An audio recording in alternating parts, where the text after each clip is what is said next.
opening statement from Coach. Oh, pretty great weekend. It's always tough to sweep in the SEC, and it's great to get back on track.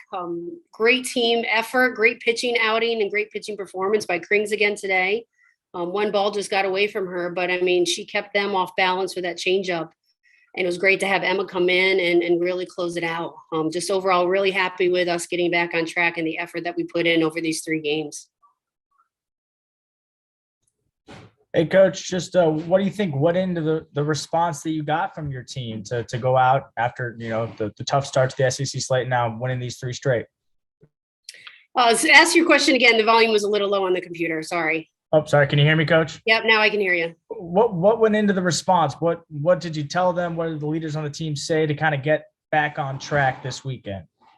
The message has just been to stay focused, stay disciplined, and get tough. We've really designed some of our practices since that Kansas loss that has really hurt us, just to get tough and to battle. And it doesn't matter what the score is, but we have to battle the individual pitches. And we've put signs all around our stadium and in the dugout and in our batting cages that just say win one pitch. So we're focusing on that one pitch mentality and competing on that one pitch that pitch is dictating. And the pitch that they're throwing to the hitter, the ground ball pitch, the pitch that the pitcher's throwing. And it's all those individual battles that we have to compete at and not be so focused on the entire result. If you compete on every single individual pitch, then you're going to have an opportunity to win the game. But if you could consume that if you lose one pitch, and that one pitch is going to lose the game, now you're getting caught up in the result.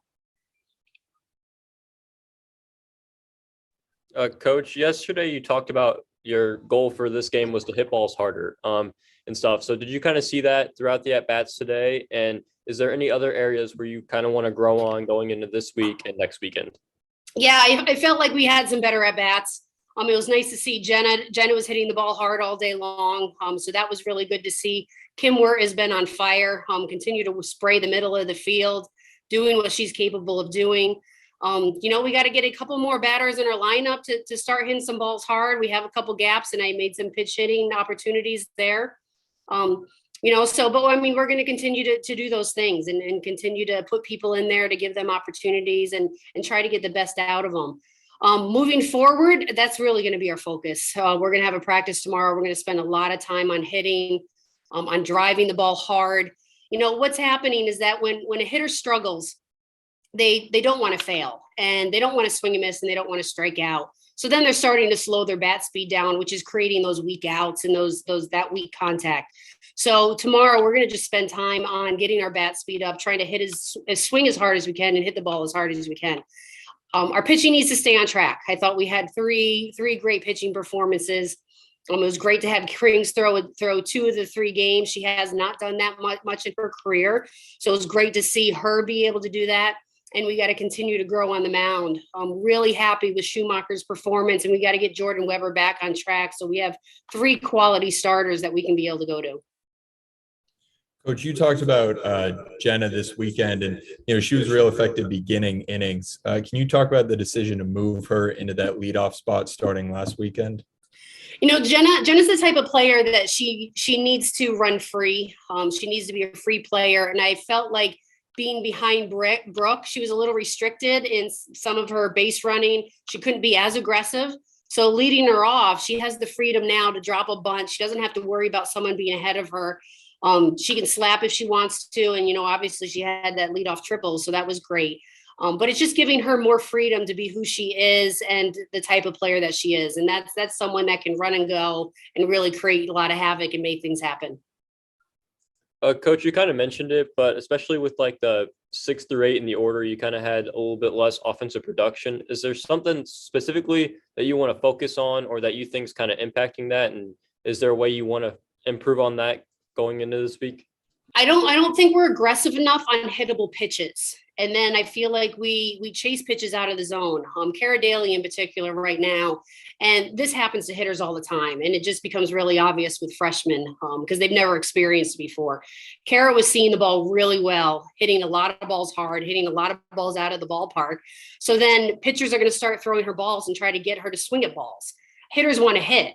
So she still wants to go up there and try to hit balls, and she's swinging at balls that are out of the zone, and you can't do anything with those. So it's getting back on track on hitting good pitches, evaluating was that a ball or a strike, because if it's a bad pitch, you're going to get a bad result. And that's really what the bottom of the lineup is doing. They're taking hittable pitches and swinging at pitches they shouldn't be swinging at.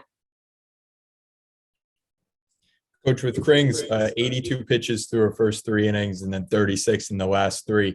What did you notice was the difference in, at that halfway point? Yeah, with Krings, she has the tendency, and she's been called on it a couple times throughout the course of the season, where she drives that stride foot and she's really close, borderline, almost outside the pitching lanes. When that happens, and even when she's spinning the ball, the spin axis isn't allowing her to get a lot of movement. It's called bullet spin. So it's like a bullet coming out of the barrel. It's really just coming straight. It's spinning like crazy, but it's not moving anywhere because it's not on the right axis. So we have to get it back on that right axis. And that's what I told her is you're driving out, your rhythm's great, but your front side's coming off a little bit, which is making the ball be bullet spin, which is why she had so many foul balls. The good thing is that it was just enough and they weren't on time. So those balls weren't being put in play. So I knew if we could get the ball on the right axis, we could start getting some more swings and misses, which is what she was able to do. But the whole key is just keeping batters off balance with that changeup. I mean, when she has that changeup, she is so effective because she's going from upper 60s to mid 50s. And it's really tough to pick up as a hitter.